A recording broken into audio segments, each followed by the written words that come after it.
என்ன ஆசீர்வாதத்தை ஆண்டவரிடத்தில் பெற வேண்டுமானாலும் விசுவாசம் இல்லாமல் பெற்றுக்கொள்ள முடியாது. உங்களுக்குள்ள ஒரு நிரந்தரமான ஆறுதலை கொண்டு வருகிறவர் இயேசு. ஆகவேதான் அவர் சொல்லுகிறார், நானே உங்களுக்கு ஆறுதல் செய்கிற தேவன்.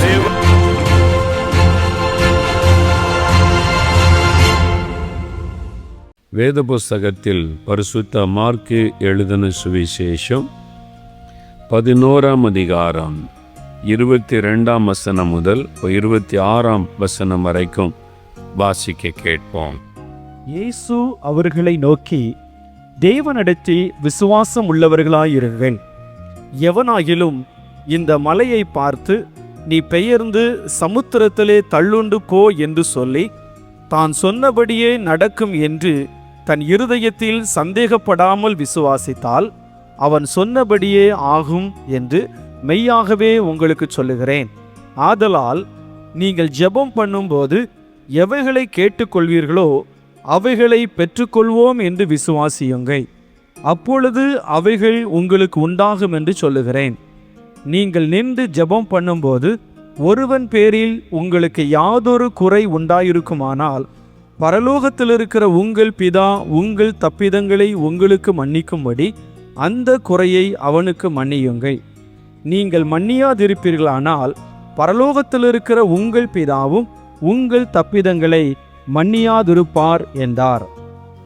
ஆண்டவர் இயேசு இந்த இடத்துல ஜெபம் பண்ணும்போது ஆண்டவரிடத்திலிருந்து நீங்கள் அற்புதங்களை பெற்றுக்கொள்ள வேண்டுமானால் எப்படி ஜெபிக்கணும் அப்படின்னு ஆண்டவருக்கு ஒரு காரியத்தை சொல்லுகிறார். தேவனிடத்தில் விசுவாசம் உள்ளவளாயிருங்கள்.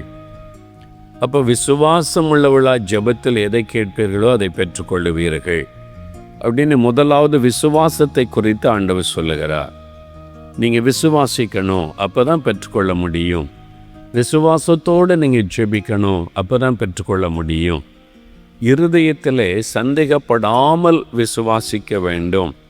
இயேசு எனக்கு இந்த அற்புதம் செய்வா, இயேசு என்னை குணமாக்குவா, இயேசு என் குழந்தைக்கு இன்றைக்கு சுகம் தருவா, இயேசு இந்த பிரச்சனையில் விடுதலை தருவா, அப்படி விசுவாசிப்பது. இல்லை எல்லாரும் சொல்கிறாங்களே ஜெபம் பண்ணி பார்க்கலாம், சரி ஜெபம் பண்ணி பார்ப்போமே, அந்த மாதிரி அல்ல. பெற்றுக்கொள்ளுவோன் என்று விசுவாசிக்கணும். ஜெபம் பண்ணி பார்க்கலாம் என்று சொல்லுவது வேறு, அது சந்தேகத்தோடு சொல்லுவது. ஜெபம் பண்ணி பார்ப்போம், வேண்டுதல் செய்து பார்ப்போம், நடந்தால் சரி, அது சந்தேகத்தோடு சொல்லுகிற காரியம். அப்படியல்ல, நான் பெற்றுக்கொள்ள போகிறேன், இயேசு கிறிஸ்துக்கிட்ட இன்றைக்கு அற்புதம் எனக்கு நடக்க போகிறது, விசுவாசம். அப்படி ஜெபம் பண்ணுவார். ரெண்டாவது ஒரு காரியம் ஆண்டவர் சொல்லுகிறார், அதான் ரொம்ப முக்கியமானது. 25, 26 வசனத்தில் நீங்கள் நின்று ஜெபம் பண்ணும்போது அன்று சொல்ல, நீங்கள் ஜெபம் பண்ண நிற்கும்போது ஏதோ ஒரு காரியத்துக்காக ஜெபம் பண்ண போகிறீங்க, சுகம் வேணும்னு ஜெபம் பண்ண போகிறீங்க, ஆண்டவரே வெற்றி வேணும்னு ஜெபிக்க போகிறீங்க, இந்த கடன் பிரச்சனை மாறணும்னு ஜெபிக்க போகிறீங்க, ஒரு கற்பத்தின் கனி கிடைக்கணும்னு ஜெபம் பண்ண போகிறீங்க, இந்த திருமண காரியம் நடக்கணும், இந்த கடன் பிரச்சனைலாம் நீங்கணும், இந்த வறுமை மாறணும், என் குழந்தைக்கு சுகம் வேணும், ஏதோ ஒரு காரியத்திற்கு ஜெபிக்கத்தான் நீங்கள் வந்திருக்கிறீங்க. ஏதோ ஒரு காரியத்தில் உங்களுக்கு ஒரு அற்புதம் நடக்கணும். அப்போ ஏதோ ஒரு காரியத்திற்கு ஜெபிக்க நம்ம கூடி வந்திருக்கிறோம்.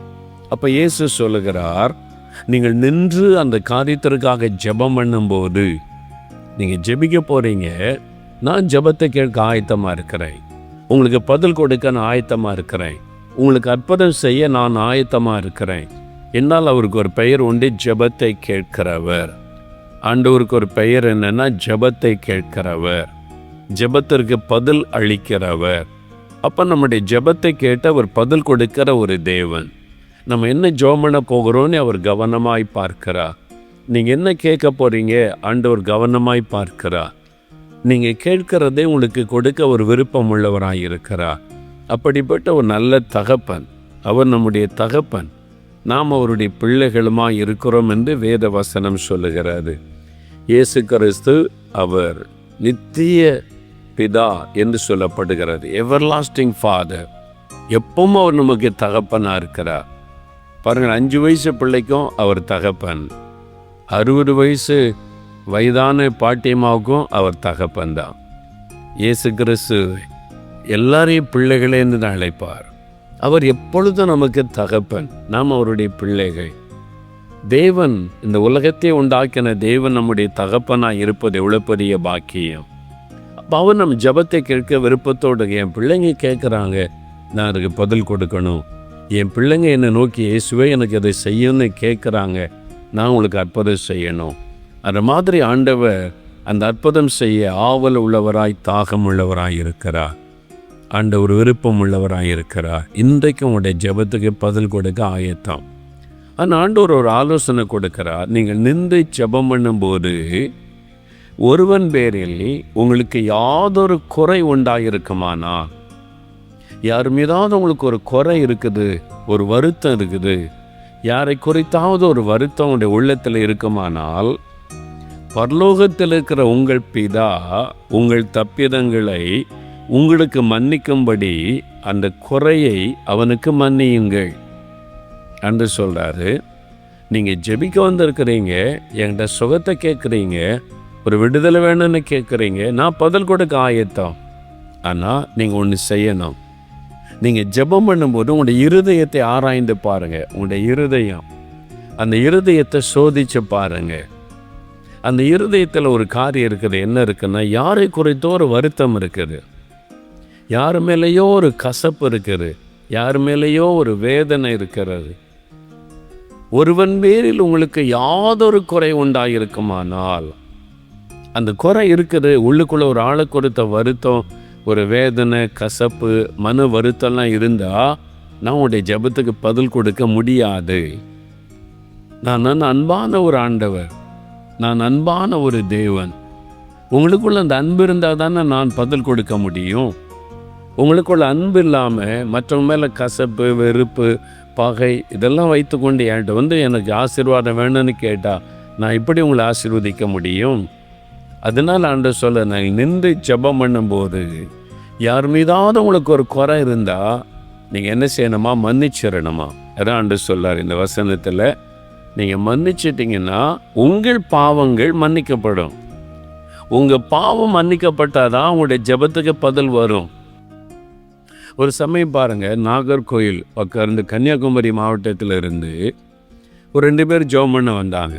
பல வருஷத்துக்கு முன்னால் நான் பெங்களூருக்கு ஊழியத்துக்காக புறப்பட்டு கொண்டு இருக்கிறேன். ஊழியத்துக்கு போகணும், புறப்பட்டு கொண்டு இருக்கிறேன். அப்போ வந்தாங்க. வந்துட்டு உங்களை கூட்டிகிட்டு போகிறதுக்கு வந்தாங்க. எது கூப்பிட்டு போகிறதுக்குன்னு கேட்டேன்.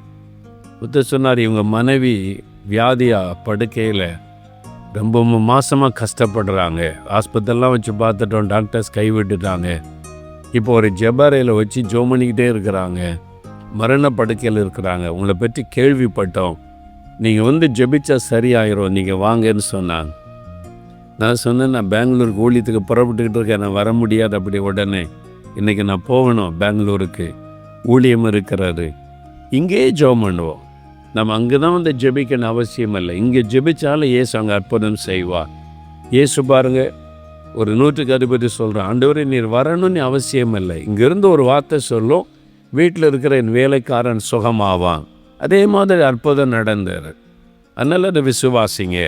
நம்ம எங்கே ஜெபிக்கலான்னு சொல்லி ஜெபிக்க முழங்கால் படிக்கிட்டோம்.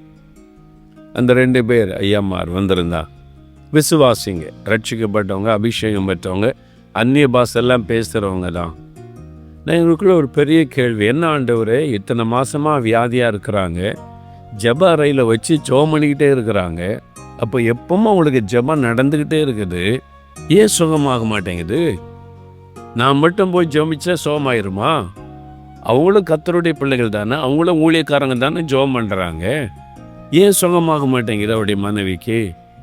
அப்போ இவங்க என்னை தேடி இவ்வளோ தூரம் வந்திருக்கிறாங்களே, ஏற்கனவே அங்கே கர்த்தருடைய ஊழியர்கள் நல்ல ஜெபம் தானே பண்ணிக்கிட்டு இருக்கிறாங்க, ஏன் சுகமாக மாட்டேங்குது அப்படின்னு நான் மனசில் ஆண்டவரிடத்தில் அந்த கேள்வியை நான் வைத்தேன். அப்போ ஆண்டவர் சொன்னார், இந்த வசனம் மார்க் 11ஆம் அதிகாரம் 25-26 வசனத்தை அவங்களுக்கு வாசி, அதான் பிரச்சனைன்னு சொன்னார். நான் அதை வாசித்தேன்.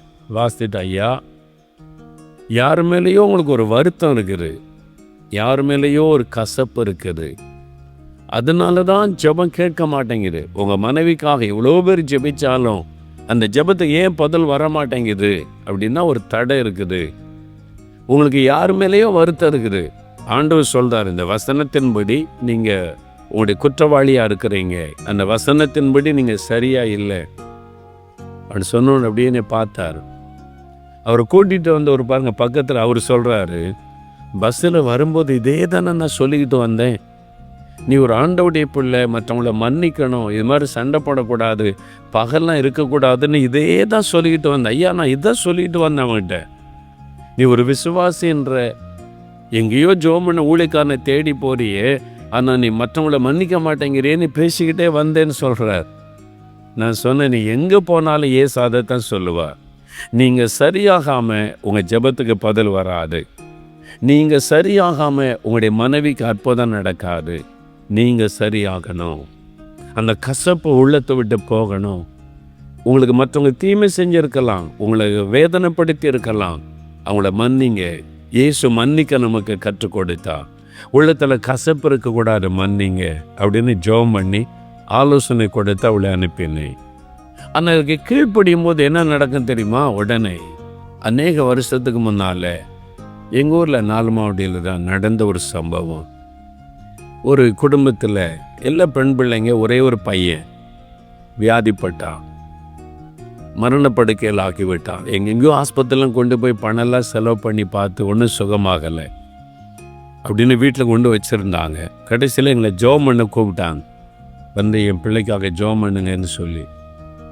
கணவன் மனைவி 2 பேரும் டீச்சராக வேலை செய்கிறவங்க. அது மாதிரி நாங்கள் போனோம் வீட்டுக்கு போனால் அந்த பையன், வாலிப பையன், ஒரு வியாதி, டாக்டர்ஸ் எல்லாம் ஒன்றும் கண்டுபிடிக்க முடியலன்றாங்கன்னு சொல்லி நாங்கள் போய் ஜெபிக்க போனால் அது ஒரு பயங்கரமான ஆவி, ஒரு பொல்லாத பிசாசு, மரண போராட்டத்தை கொண்டு வருகிற ஆவி. அவனை கொல்லும்படி அது போராடுகிறது, அவன் உயிர் எடுத்துடணும்னு அந்த ஆவி போராடுகிறது. அந்த மாதிரி ஒரு பொல்லாத ஆவி போராடுது.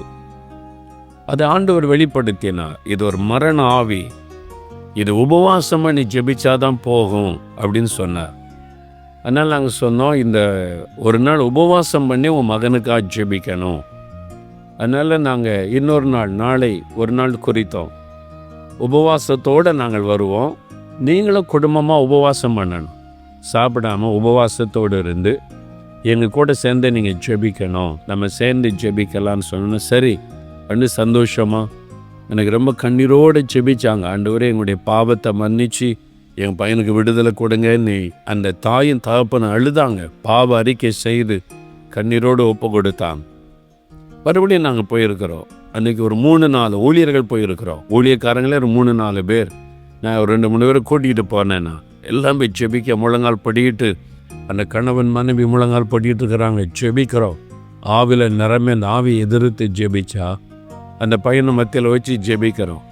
பிசாசு அசைகிற மாதிரியே தெரியல. அவ்வளோ நாங்கள் 4-5 ஊழியக்காரங்க சேர்ந்து அதை எதிர்த்து போல்லாத ஆவியை கடிந்து கொள்றோம், என்னென்ன செய்கிறோம், அது அசையாமல் இருக்கு. நீ என்ன வேணாலும் பண்ண, என்னால் என்ன விரட்ட முடியாது அப்படின்ற மாதிரி இருக்குது. கிட்டத்தட்ட 1 மணி நேரம் ஜெபம் பண்ணிட்டோம், அந்த பிசாசு போக மாட்டேங்கிட்ட. அப்போ நான் ஆண்டவரை பார்த்தேன், என்ன ஆண்டவரே நாங்கள் இத்தனை பேர் ஜெபம் பண்ணுறோம், இந்த பிசாசு போக மாட்டேங்குதுன்னு சொல்லிட்டு ஆண்டவருடைய முகத்தை பார்த்தேன். அப்போ ஆண்டவர் பேச ஆரம்பித்தா. இதே வசனம் மார்க் 11:25-26 வசனம் அவங்களுக்கு வாசின்னு சொன்னார். நான் அந்த வசனத்தை வாசித்தேன். யார் மீதாவது உங்களுக்கு ஒரு குறைபாடு உண்டானால் அதை மன்னியுங்கள், அதை மன்னியுங்கள். அந்த வசனத்தை நான் வாசித்தேன். அந்த தாய் தகப்பன் 2 பேரும் அழுதாங்க, ஆண்டவரே எங்களை மன்னியும். நாங்கள் பக்கத்து வீட்டில் சண்டை, எதிர் வீட்டில் சண்டை, வேலை செய்கிற இடத்துல சண்டை, யாரு கூட ஒரு அன்பு ஐக்கியமே இல்லை, பகை. எங்களை மன்னியும், எங்களை மன்னியும். கிறிஸ்தவங்க தான், பாவத்தை அறிக்கை செய்து ஜெபிச்சவங்க தான், பைபிள் வாசிக்கிறவங்க தான், உள்ளத்தில் கசப்பு. ஆண்டவரே நாங்கள் போய் மன்னிப்பு கேட்குறோம். பக்கத்து வீட்டில் போய் மன்னிப்பு கேட்டாங்க, எதிர் வீட்டில் மன்னிப்பு கேட்டாங்களே, மன்னிச்சிருங்க, நாங்கள் உங்களுக்கு விரோதமாக பேசிட்டோம், நாங்கள் ஏதாவது செய்திருந்தால் மன்னிச்சிருங்க, நீங்கள் பேசுனதை நாங்கள் மன்னிச்சிடுறோம், மன்னிப்பு கேட்க தங்களை ஒப்பு கொடுத்தான், ஒப்புரவாக ஒப்பு கொடுத்தான். அந்த வசனத்துக்கு 2 பேரை கீழ்ப்படிஞ்சு அழுது ஜெபிச்ச உடனே அந்த ஆவி ஓடியே போய்விட்டது. சொல்லாம கொள்ளாம ஓடி போய்விட்டது. நாங்கள் அந்த ஆவியை பார்த்து நீ போ என்று எதிர்த்து போராட்டமே இல்லை. அவங்க 2 பேரும் வசனத்துக்கு கீழ்ப்படிஞ்சு அங்கே பிசாசால இருக்கவே முடியல. ஆண்டவருடைய வல்லமை இறங்கி போயிட்டார். அல்லேலூயா. அதான் பாருங்க, வசனத்துக்கு கீழ்ப்படிஞ்சா உடனே விடுதலை கிடைச்சிடும். அதான் ரகசியம். அந்த 2 பேரும் அழுது இந்த வசனத்துக்கு ஒப்பு கொடுத்தாங்க. ஆண்டவரே எங்களை மன்னிச்சிருங்க, நாங்கள் மற்றவங்கள மன்னிச்சிடுறோம், இனி யார் மேலே நாங்கள் சண்டை கசப்பு வச்சிருக்க மாட்டோம் அப்படின்னு ஒப்பு கொடுத்தாங்க. உடனே பிசாசு போய்விட்டாய். பாருங்க, ஆயிரமா பணம், அந்த ஆஸ்பத்திரி இந்த ஆஸ்பத்திரி பணம் செலவு பண்ணி போகலை, சுகமாகலை. இலவசம். வசனத்துக்கு கீழ்ப்படிஞ்சாங்க, இலவசமாக நிமிஷத்தில் ஆண்டவர் சுகம் கொடுத்துட்டா. அன்னைக்கு போன பிசாசு திரும்பி வரவே இல்லை. அவ்வளோதான்.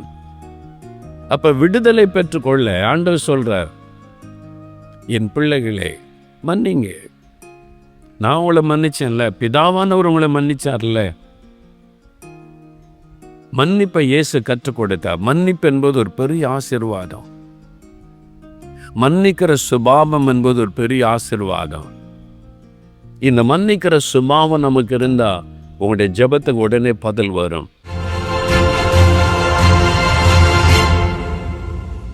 பிரியமானவர்களே, இயேசு கிறிஸ்துவின் நாமத்தில் உங்களுக்கு என் அன்பின் வாழ்த்துக்கள். ஆண்டவர் இயேசு உங்களை ரொம்ப நேசிக்கிறார். ஆண்டவர் இயேசு நமக்கு கற்பித்த முக்கியமான காரியத்தில் ஒன்று மன்னிக்கிறது, மற்றவர்களை மன்னிப்பது. நம்மை வேதனைப்படுத்தினவங்க, நம்மளை துக்கப்படுத்தினவர்களை மன்னிப்பது. நாம் வாழ்கிற இந்த உலகத்தில் மனிதர்களோடு சேர்ந்து தான் நம்ம வாழணும்.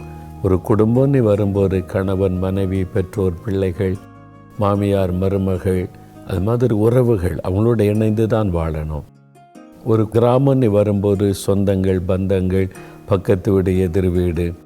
ஒரு வேலைன்னு வரும்போது உடன் வேலை செய்கிறவங்க மேல் அதிகாரிகள், அப்படி இணைந்து தான் வாழ்க்கை. பிஸ்னஸ்ன்னு வரும்போது நான் மட்டும் தனியாகவே இருப்பேன், பிஸ்னஸ் நடக்கணும்னா நடக்காது, மற்றவங்களோட சம்மந்தப்பட்டார். எல்லாமே சக மனிதர்களோடு கூட உறவுகளை சம்பந்தப்பட்டார். அந்த உறவுகளிலே பாதிப்பை உண்டாக்க, உரசல்களை உண்டாக்க சாத்தான் பல விதத்திலே கிரியை செய்வான். சில காரணம் இல்லாமலே நம்மளை பகைப்பாங்க. பார்த்துருக்கீங்களா? சம்பந்தமே இல்லாதவங்க பகைப்பாங்க. பொறாமை, பல காரணம் இருக்கலாம். நம்மை சுற்றில் இருக்கிற எல்லாருமே நம்ம மேல் அன்பாக இருப்பாங்க அப்படின்னு எதிர்பார்க்க முடியாது. நம்ம நேசிப்பாங்க அப்படின்னு எதிர்பார்க்க முடியாது. நடிக்கிறவங்க இருப்பாங்க, ஏமாற்றி நேசிக்கிற மாதிரி காண்பித்து கொள்கிறவங்க இருப்பாங்க, நம்மை பகைத்து நமக்கு தீமை செய்ய நினைக்கிறவங்க இருப்பாங்க. அப்படிப்பட்ட ஒரு உலகத்திலே தான் நம்ம வாழ்ந்து கொண்டிருக்கிறோம். ஆனால் நாம் எப்படி இருக்கணும்? இதுதான் இயேசு நமக்கு கற்றுக் கொடுத்தார்.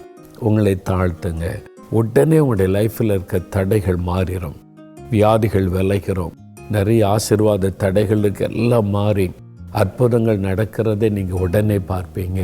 உங்கள் ஜெபத்துக்கு பதில் வருவதை நீங்கள் காண்பீங்க. சரியா? இப்போ ஜெபிக்கலாமா? கண்களை மூடுங்க. யார் மேலே வருத்தமோ அவங்கள கண் முன்னால் நிறுத்தி, ஆண்டவரே அவங்களை மன்னிக்கிற இருதயத்தை தாரும், அவங்களை நேசிக்கிற இருதயத்தை தாரும்.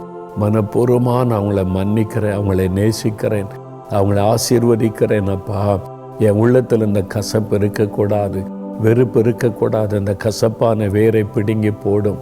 இயேசு கிறிஸ்துவின் நாமத்தில் இந்த கசப்புகள் விலகட்டும், அவங்க ஆசீர்வதிக்கப்படட்டும். நான் அவங்களை ஆசீர்வதித்து ஜெபிக்கிறேன். என்னை வேதனைப்படுத்தி காயப்படுத்தி அவமானப்படுத்தினவர்களை நான் ஆசீர்வதித்து ஜெபிக்கிறேன். அவங்க ஆசீர்வாதமாக இருக்கட்டும்ப்பா. நான் இயேசுவின் நாமத்தில் அவங்களை ஆசீர்வதிக்கிறேன். தகப்பனே, யார் யார் இப்பொழுது மன்னித்து ஆசீர்வதித்து ஜெபிக்கிறாங்களோ அவர்களுக்கு எல்லாம் நீர் உதவி செய்யும். ஒப்புரவாக கிருபை தாரும், மன்னிக்கிற அன்பை தாரும். தங்களை தாழ்த்தி போய் ஒப்புரவாகி உறவுகளை சரிப்படுத்தி கொள்ள ஒவ்வொருவருக்கும் கர்த்தர் கிருபை தாரும். இன்றைக்கும் உடைய பிள்ளைகளுக்கு உதவி செய்யும். இவர்கள் தங்களை தாழ்த்தினபடியால் இன்றைக்கு அவளுக்கு அற்புதங்களை செய்யும். அவள் வேண்டிக் கொள்ளுகிற காரியத்தில் அற்புதம் நடக்கட்டும். இந்த பொல்லாத வியாதிகள் இயேசுவின் நாமத்தில் விலகட்டும். தடைகள் மாறட்டும், தேவைகள் சந்திக்கப்படட்டும். இதுவரை தடைப்பட்டு போன காரியங்கள் இயேசுவின் நாமத்தில் உடனே நிறைவேறட்டும். அந்த அற்புதங்களை கண்டு மகிழச் செய்யும். நீர் அற்புதம் செய்துவிட்டதற்காய் ஸ்தோத்திரம். இயேசு கிறிஸ்துவின் நாமத்தில் ஜெபிக்கிறோம் பிதாவே. ஆமேன், ஆமேன். For further details and prayer support, contact Jesus Redeems Ministries, Nalumavudi, Thuthukudi District, 628-211. Our phone number 04639 353535. info@jesusredeems.org. Our website www.jesusredeems.com. God bless you.